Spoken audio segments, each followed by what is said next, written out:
కట్టప్ప ఎట్టుంది సినిమా?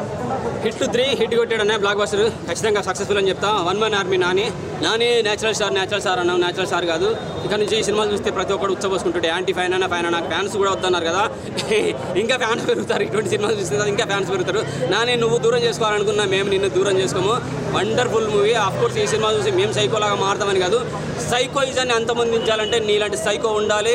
అటువంటి సినిమాలకు శైలేష్ కొలను సో తనలోని సైకోయిజాన్ని బయటపెట్టాడు.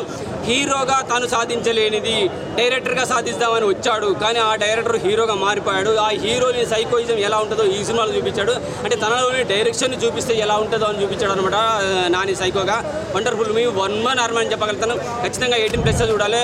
ఫ్యామిలీతో చూడొద్దు, భయపడతారు, వణుకు పుడతారు, ఉచ్చ కూడా పోసుకుంటారు. పిల్లల్ని మాత్రం అసలు సినిమాకి తీసుకురాకండి. టీవీలో వచ్చిన తర్వాత దగ్గర ఇంట్లో కూర్చొని చూపెట్టండి. Wonderful movie. బీజం అయితే చాలా బాగా అనిపించేస్తుంది. శ్రీనిధి పాత్ర కొంచెం తక్కువ ఉన్నా కానీ చాలా బాగుంటుంది.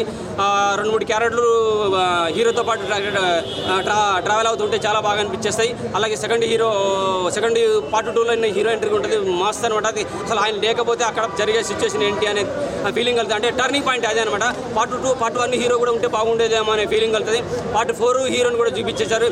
ఇక దిబిడి అనమాట. ఫ్యూచర్లో ఖతర్నాక్ అనిపించేస్తుంది.